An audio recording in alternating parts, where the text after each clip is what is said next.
नमस्कार विद्यार्थियों, श्री शक्ति क्लासेज में आपका पुनः स्वागत है। कल हमने जो पास्ट टेंस था उसके बारे में पढ़ लिया था कि किस प्रकार सेंटेंस बनेंगे। आज है फ्यूचर टेंस। तो फ्यूचर टेंस के बारे में मैंने बताया कि फ्यूचर चारों टेंस में हेल्पिंग वर्ब आती है विल और सेल, और विल और सेल को हम मॉडल में भी कंसीडर करते हैं। तो विल और सेल में हमें विल का वुड सेल का शुड करना है, किस प्रकार से करना है और किस प्रकार मॉडल का यूज होता है साथ में ही, क्योंकि शुड मॉडल हमने पढ़ा था और शुड मॉडल में मैंने एक 9th क्लास में भी आपको बताया था कि माने तो मान, मत माने तो मत मान। यानी ये जो सूत्र है उस सूत्र के कारण हम किस प्रकार से बना सकते हैं उसके बारे में बात करते हैं। तो सबसे पहले फ्यूचर सिंपल, कि फ्यूचर कोई सा भी हो उसकी हेल्पिंग वर्ब में विल और सेल आता है। तो फ्यूचर सिंपल की हेल्पिंग वर्ब होती है केवल विल और सेल। इनको अगर हम मॉडल में कंसीडर करें तो विल और सेल मॉडल के बाद में हमेशा वर्ब की फर्स्ट फॉर्म आती है। और सेल का भी यूज सीखा था कि आई और वी के साथ हमें सेल लगाना है, वो भी जरूरी नहीं है। इंटरोगेटिव सेंटेंस में हमें लगानी पड़ती है कि आई और वी के साथ हम सेल का यूज करें। असर्टिव सेंटेंस हो तो विल भी चलता है। तो आई और वी के साथ में सेल, बाकी सब के साथ में चाहे सिंगुलर हो चाहे प्लूरल हो सबके साथ में किसका यूज होता है, विल का। उसके बाद में फ्यूचर सिंपल के बाद में कौन सा टेंस है, फ्यूचर कंटिन्यूज। तो फ्यूचर कंटिन्यूज क्योंकि फ्यूचर नाम आ गया तो हेल्पिंग और विल और सेल तो पक्का ही है, विल और सेल। उसके बाद में विल और सेल तो फ्यूचर सिंपल की भी है, इसके साथ नया वर्ड क्या यूज होता है, एड हो जाता है बी, यानी विल बी और सेल बी। और कंटिन्यूज कोई सा भी होता है तो उसके साथ वर्ब की कौन सी फॉर्म आती है, आईएनजी फॉर्म। उसके बाद तीसरे नंबर पर परफेक्ट आता है फ्यूचर परफेक्ट। तो इसमें भी वही बात है, विल और सेल आएगा। अब परफेक्ट में मैंने बताया एच आता है, और यहां पर ध्यान रखना है कि सिंगुलर के लिए हेज लगा दे नहीं। अगर विल और सेल मॉडल आ जाता है, मॉडल के बाद में कभी हेज नहीं होता, हेव ही होता है। कहने का मतलब है विल हेव और सेल हेव। कुछ यूज कर देते हैं हेज का यूज नहीं होगा, यानी मॉडल के बाद हेव ही आएगा। वर्ब की फर्स्ट फॉर्म होती है, हेज तो एस या ईएस यानी 5 ही फॉर्म है अगर वैसे समझना चाहो तो। और परफेक्ट है तो परफेक्ट में हमेशा वर्ब की कौन सी फॉर्म आती है, थर्ड फॉर्म। तो फ्यूचर परफेक्ट में ये होता है। उसके बाद में अगला टेंस, फ्यूचर में लास्ट टेंस कौन सा है, फ्यूचर परफेक्ट एंड कंटिन्यूज। तो फ्यूचर परफेक्ट एंड कंटिन्यूज की हेल्पिंग वर्ब, क्योंकि परफेक्ट है तो विल है तो साथ में रहेगा ही रहेगा। और मैंने कहा कि परफेक्ट एंड कंटिन्यूज हो तो हमेशा साथ में क्या लगा दो, बीन लगा दो परफेक्ट की हेल्पिंग वर्ब के साथ में। जैसे कि प्रेजेंट परफेक्ट की हेल्पिंग वर्ब क्या होती है, hedge have. Present perfect and continues की क्या हो जाएगी, हेज हेव के साथ बीन लगा दो। उसी प्रकार फ्यूचर परफेक्ट की क्या है, विल हेव सेल हेव, इसके साथ क्या लगा दो, बीन। विल हैव बीन और सेल हैव बीन, ये चारों टेंस हम साथ में पढ़ रहे हैं। और परफेक्ट एंड कंटिन्यूस 2 दूनी 4 बराबर आईएनजी, यानी वर्ब की फर्स्ट फॉर्म के साथ में हम क्या लगाते हैं, आईएनजी लगाते हैं। तो ये चारों टेंस है, ये चारों टेंस हम साथ में क्यों पढ़ रहे हैं उसका रीजन समझ में आ गया होगा कि सभी टेंस के अंदर क्या आ रहा है, विल और सेल। यहां पर भी विल और सेल है, सब में विल और सेल का यूज किया जा रहा है, इसलिए हम साथ में पढ़ रहे हैं कि फ्यूचर टेंस का तो एक ही बार में पैसिव वॉइस नरेशन बन जाएगा। किस प्रकार से बनेगा कि नरेशन जो होते हैं, देखो ये मॉडल भी है, तभी तो कहा गया कि टेंस 2 प्रकार के होते हैं, ये मॉडल में कंसिडर हो जाते हैं इसलिए, ठीक है। तो ये मॉडल भी है, हमें इतना ध्यान रखना है कि जो नरेशन है वो पास्ट में होते हैं। तो पास्ट में है तो विल का और सेल का पास्ट होता है शुड और वुड। तो अब यहां पर एक बात ध्यान रखनी है, ये टेंस हेल्पिंग वर्ब आपको याद होगी क्योंकि हमने पैसिव वॉइस पढ़े हैं, टेंस पढ़े हैं। तो अब तक हेल्पिंग वर्ब याद, हेल्पिंग वर्ब तो याद होगी। यानी कि अब हम चारों टेंस में से एक हेल्पिंग वर्ब उठाकर, एक मॉडल्स उठाकर लेकर आए हैं दो। कौन से? विल और सेल। बाकी में हमें ध्यान नहीं देना है। जैसे फ्यूचर कंटिन्यूस में बी लगता है तो बी उसमें भी लग जाएगा जब हम नरेशन इनडायरेक्ट स्पीच करेंगे तो। Would, will have, shall have तो हैव उसमें भी लग जाएगा। यहाँ पर बात इन दो चीज की ही है कि इन दो का क्या रोल है। तो सबसे पहली बात ध्यान रखना है कि मैं दोनों का ही कर रहा हूं वुड। विल और सेल का आपको क्या करना है? वुड। क्योंकि विल का पास्ट क्या होता है? वुड। सेल का होता है शुड। अब मैं कह रहा हूं यहां शुड नहीं करना है। देखो शुड कहीं कंडीशन होती है वहां हमें करना पड़ेगा, और किताबों में भी शुड किया हुआ है कि सेल का शुड करना है। लेकिन देखो एक बात बताएं तो ये हमने मॉडल में पढ़ा था, और शुड क्या है? मॉडल है। यहां पर हेल्पिंग वर्ब मान लो, लेकिन अब जब पास्ट हो रहा है सेल का तो वो क्या हो रहा है? शुड। तो अगर शुड पास्ट हो रहा है तो इस मॉडल का क्या यूज है? मैंने एक ही इसकी वो बताई थी कि एक चीज याद कर लो, माने तो मान, मत माने तो मत मान। यानी कि कुछ इस प्रकार की जो राय, जो हम माने तो ठीक है, नहीं मानेंगे तो कोई केस वगैरह नहीं हो सकता। जैसे बड़ों का आदर करना चाहिए, कि तुम्हें बड़ों का आदर करना चाहिए, तो you should respect your elders. तो वहां पर मानना है तो मानो, मत मानो तो मत मानो, वहां पर कोई विशेष फर्क नहीं पड़ रहा है। यानी कि जहां पर फिर मस्ट का भी यूज बताया था, इसी में ही हमें शुड का यूज करना है।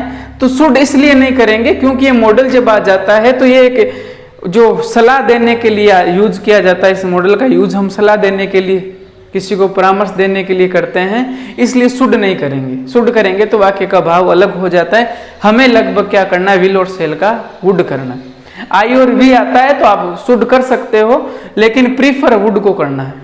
यानी विल और सेल क्या हो जाएगा? वुड हो जाएगा। शुड कर देना, लेकिन ज्यादा किसको बताना है? वुड को, क्योंकि शुड जब मॉडल पढ़ेंगे तब समझ में आएगा कि शुड का यूज यहाँ पर नहीं हो सकता। तो इतना ही हमें याद रखना है कि विल और सेल का वुड करना है। बाकी कोई सा भी फ्यूचर में कोई सा वाक्य आ जाए, कुछ नहीं करना, जैसा आया वैसे ही लिख देंगे। जैसे हम बात करें, ये फ्यूचर सिंपल हो गया, विल और सेल प्लस वर्ब की फर्स्ट फॉर्म। फिर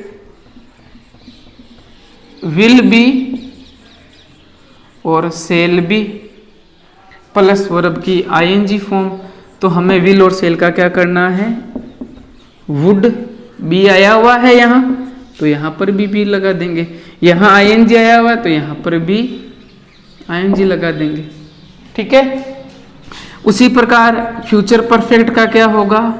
विल हैव और सेल हैव।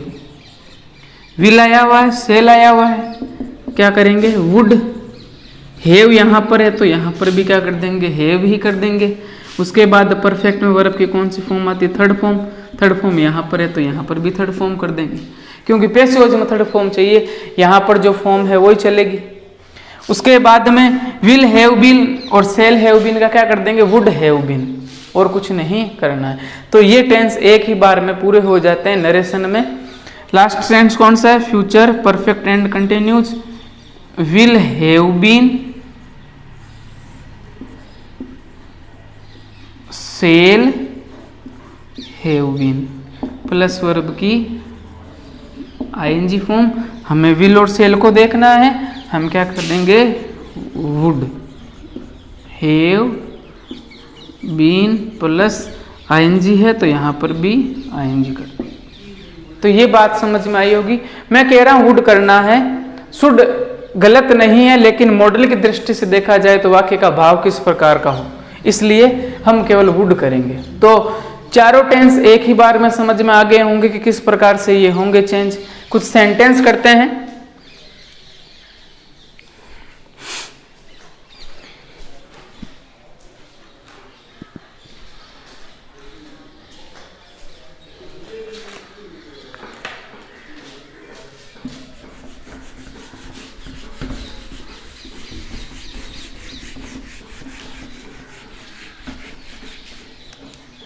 जैसे सेंटेंस लिखूं,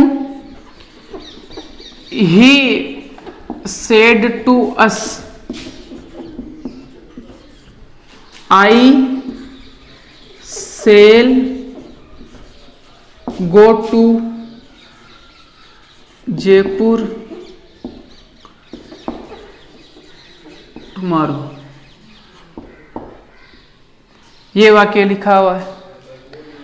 तो सबसे पहले आई के साथ सेल प्लस वर्ब की फर्स्ट फॉर्म, सेल आया हुआ है, विल और सेल आता है तो क्या होगा, वुड और शुड। तो बात बताई गई है, पर्सन पूछा गया है, नहीं पूछा गया, इसका मतलब बात बताई गई है। तो पहला काम क्या करेंगे, यहां क्या लगाएंगे, डेट। बताने को टेल कहते हैं, तो सेड टू, सेड वर्ब की सेकंड फॉर्म में कैसे पता चला, हेल्पिंग वर्ब नहीं है, तो सेड टू किसको में चेंज कर देंगे, टोल्ड में। दूसरा चेंज, तीसरा प्रोनाउन आई है, सब्जेक्टिव केस है, फर्स्ट पर्सन है, फर्स्ट पर्सन किसके अनुसार चेंज होता है, सब्जेक्ट के अनुसार।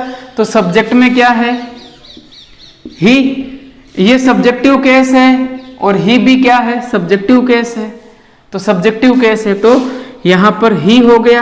अब ही के साथ वैसे भी क्या आता है, विल आता है, तो विल का क्या करना है, वुड करना है। यानी कि देखो ही के साथ में क्या आएगा, आई और वी के साथ क्या लगाते हैं, सेल, और बाकी सब के साथ में विल लगाते हैं। यहां पर आई लिखा तब सेल लिखा हुआ था, अब यहां ही हो गया तो क्या हो गया, विल। तो विल तो प्रेजेंट की बात है, अब इसका पास्ट क्या हो जाएगा, वुड। ठीक है, गो टू जयपुर, फिर टुमारो, टाइम एंड डिस्टेंस संबंधित परिवर्तन समझा था, उसमें टुमारो को हमने किस में चेंज किया, द फॉलोइंग डे, आने वाला जो कल है उसमें, यानी द फॉलोइंग डे कर देंगे यहां पर। ये बात समझ में आ गई होगी, ये कौन सा टेंस है, फ्यूचर सिंपल। अब और टेंस कर लो कोई सा भी, हमारा ध्यान कहाँ होना चाहिए, विल और सेल पर। जैसे they said to us, we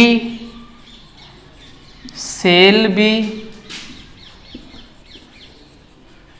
writing a story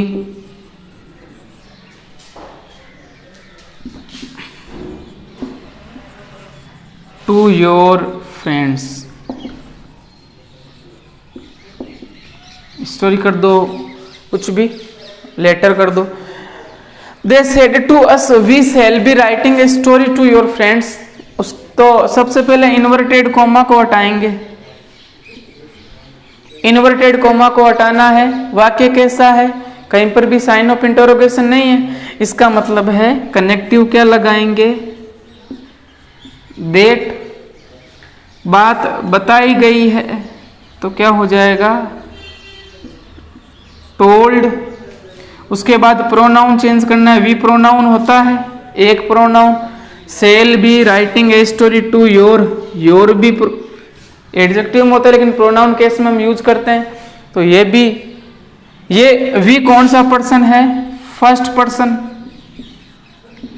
your कौन सा पर्सन है, यू का है सेकंड पर्सन। ठीक है, आगे ध्यान दो या मत दो, यहां सेल आया हुआ है, विल और सेल का क्या करते हैं, वुड कर देते हैं। टेंस कौन सा है पूछे तो सेल बी प्लस वर्ब की आईएनजी फॉर्म, फ्यूचर कंटिन्यूज है। तो सबसे पहले वी फर्स्ट पर्सन किसके अनुसार चेंज होता है, सब्जेक्ट के अनुसार। सब्जेक्ट में क्या है, दे, तो वी सब्जेक्टिव केस, दे भी सब्जेक्टिव केस, तो वी का क्या हो जाएगा, दे। और अब समझ लो दे के साथ में किसका यूज होता है, वैसे भी विल का होता है। यहां पर वी था तो सेल है, फिर यहां पर दे है तो दे के साथ विल होगा, विल का क्या हो जाएगा, would. Be writing a story to your, ठीक है ना, ये प्रोनाउन चेंज करना है, बाकी तो सब सेम रहेगा। तो योर है second person, you, your, you. Second person किसके अनुसार चेंज होता है, ऑब्जेक्ट के अनुसार। ऑब्जेक्ट में क्या है, अस, अस किसका केस है, वी का। ये कौन सा केस है, पजेजिव, पजेजिव है। तो अस यानी वी, आवर, अस। तो यहां पर यू का पॉजिटिव केस योर है, तो वी का जो पॉजिटिव केस क्या है, आवर, यानी क्या हो जाएगा यहां पर टू आवर फ्रेंड्स। ये बात समझ में आई होगी कि किस प्रकार से चेंज होगा, यानी कुछ भी हार्ड नहीं है, बस हमें तो विल और सेल को चेंज करना है। वुड और शुड में लगभग किसमें करेंगे, वुड में हम चेंज करेंगे। और सेंटेंस देखो,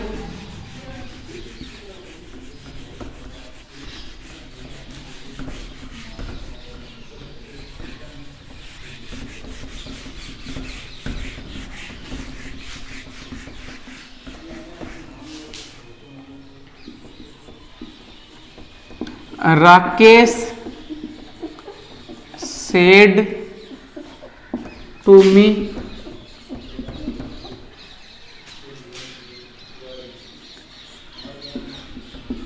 will you have taken your book?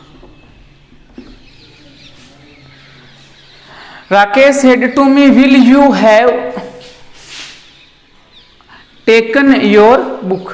ये हमारे पास सामने एक सेंटेंस है, कैसे चेंज करना है इसको। सबसे पहले इन्वर्टेड कोमा को हटाएंगे, तो WH वर्ड तो है नहीं, चाहे मॉडल हो चाहे हेल्पिंग वर्ब हो, सब जो भी आते हैं अगर उनसे वाक्य की शुरुआत होती है तो इन्वर्टेड कोमा को हटाने के लिए हम किसका प्रयोग करते हैं, इफ या वेदर का। तो यहाँ पर विल से स्टार्ट है, WH वर्ड नहीं है, तो यहाँ पर क्या करेंगे, इफ। ठीक है, पहला चेंज कर दिया। दूसरा, अब यहाँ पर साइन ऑफ इंटरोगेशन है, यानी प्रश्न पूछा गया है, तो पूछा गया है तो सेड टू को किस में चेंज कर देंगे, आस्क्ड में। ये दूसरा चेंज कर दिया।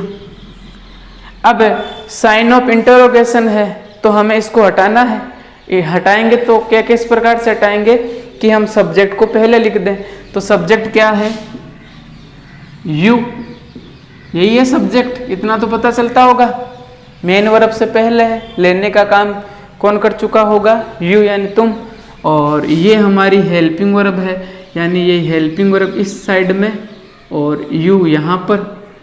तो अब यू कौन सा पर्सन है, सेकंड पर्सन। किसके अनुसार चेंज होता है, ऑब्जेक्ट के अनुसार। ऑब्जेक्ट में क्या है, मी। ठीक है, तो मी किसका केस है, आई, माई, मी। किससे चेंज करना है, यू से। यू को चेंज करना है, यू लिखा हुआ है, यू, योर, यू। तो यू कौन सा केस है, ये वाला केस है या फिर ये वाला, सब्जेक्टिव केस है या ऑब्जेक्टिव, ये कौन सा केस है, सब्जेक्टिव। कैसे पता चला, मेन वर्ब से पहले है। तो यू, आई भी क्या होता है, सब्जेक्टिव केस। तो यहां क्या हो जाएगा, आई। फिर विल और सेल, आई के साथ किसका यूज करते हैं, सेल का।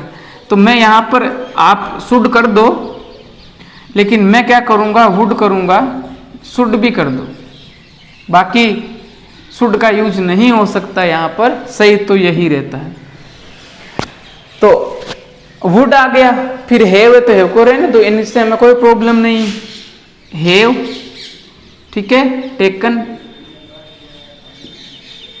अब यहाँ पर क्या है, योर। अब योर देख लो, कौन सा पर्सन है, ये समझ में आया होगा वुड क्यों हुआ, क्योंकि विल और सेल का क्या होता है, वुड होता है, पास्ट में करना है। ये एक छोटी सी गलती नहीं, इतना ही है, इसके ऊपर ही पूरा फ्यूचर टेंस है कि पास्ट करना है। अगर विल रख दिया तो प्रेजेंट ही रहेगा। तो यू सेकंड पर्सन है, किसके अनुसार चेंज होता है, ऑब्जेक्ट। ऑब्जेक्ट कहां पर होगा, बाहर। तो ये राकेश तो सब्जेक्ट है और मी क्या है, ऑब्जेक्ट है।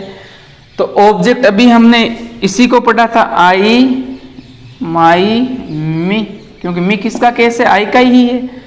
अब कौन सा केस है ये, पॉजिटिव। तो आई का पॉजिटिव केस क्या है, माई। तो योर की जगह क्या हो जाएगा, माई बुक। और जब हमने सब्जेक्ट को हेल्पिंग वर्ब से पहले लिखा तो अपने आप साइन ऑफ इंटरोगेशन गायब हो गया। अब ये टेंस कौन सा था? फ्यूचर परफेक्ट था। हमने है वगैरह को देखा ही नहीं, जैसा आया हुआ था वैसा ही लिख दिया। हमें तो विल और सेल का ध्यान रखना कि इनमें किस प्रकार से चेंज किया जाएगा, बाकी कोई चेंज नहीं होगा। तो ये बात समझ में आई होगी। और सेंटेंस करते हैं।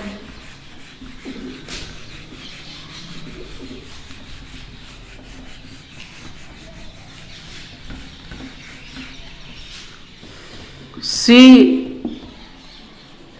said to Radhika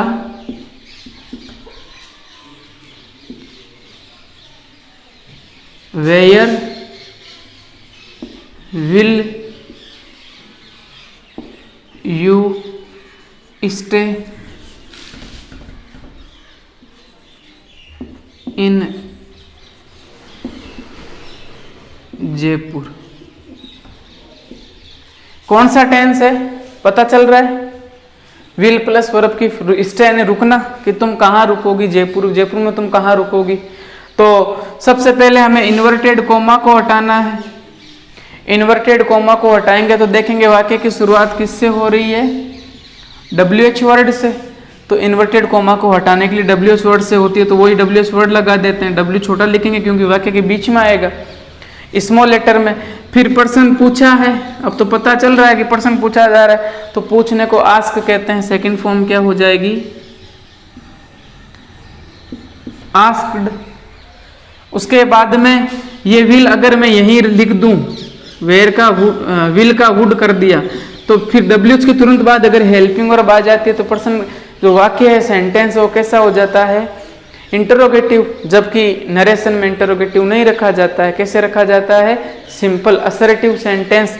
तो ये वुड है, वो भी नहीं, पहले सब्जेक्ट लिखेंगे। तो सब्जेक्ट क्या है? यू। कौन सा पर्सन है? Second person. सेकंड पर्सन में है राधिका। सेकंड पर्सन यानी कि ऑब्जेक्ट के अनुसार चेंज होगा। ऑब्जेक्ट में कौन है? राधिका। सब्जेक्ट में भी कौन है? राधिका लड़की का नाम है। ये भी एक सी लड़की के लिए यूज करते हैं, दोनों तरफ लड़कियां हैं। तो यू सेकंड पर्सन है, सब्जेक्टिव केस है you, your, you. Second person Radhika. ये राधिका तो नाउन है, जबकि हमारे अंदर क्या है? वह प्रोनाउन। तो राधिका के लिए हम कौन सा सर्वनाम यूज करते हैं अंग्रेजी में? लड़की के लिए क्या यूज करते हैं? सी। तो यहां क्या हो जाएगा? सी, हर। हर कौन सा केस है? सब्जेक्टिव। क्यों? स्टे यानी रुकना, नाल लगता है वो वर्ब होती है। तो वर्ब से पहले सब्जेक्टिव केस आता है, तो यहाँ पर यू किस में चेंज हो जाएगा? सी में। तो सबसे पहले लिखेंगे सी। अब हमें पता है कि भाई नाम पता है, दोनों तरफ सी होता तो हम सेकंड लिखते, लेकिन हमें यहाँ पर पता है कि ये जो सी है, यू है, वो राधिका के लिए, और राधिका नाम लिखा हुआ है। तो ब्रैकेट में हम क्या लिख देंगे कि ये किसके लिए है? राधिका के लिए। ठीक है। फिर विल को चेंज करना है। विल और सेल, वैसे भी सी आया हुआ, सी के साथ क्या आता है? विल। विल का क्या करना है? वुड। उसके बाद स्टे, स्टे यानी रुकना। तो स्टे वर्ब की फर्स्ट फॉर्म ही है, इन जयपुर। तो ये बात आपको समझ में आई होगी कि किस प्रकार से इन सेंटेंस है और जो फ्यूचर टेंस होता है उनका किस प्रकार से जो है नरेशन है वो बनाया जाता है। तो आपको कुछ सेंटेंस अपनी तरफ से भी प्रैक्टिस करना है कि किस प्रकार से चेंज होगा, और प्रॉब्लम हो तो पूछ लेना। ये फ्यूचर टेंस है हमारा, वो कंप्लीट हो गया है। कुछ 10 या 15 उदाहरण एग्जाम्पल्स आपको घर पर करने हैं अपनी जो नोटबुक है उसमें। आज के लिए बस इतना ही। धन्यवाद।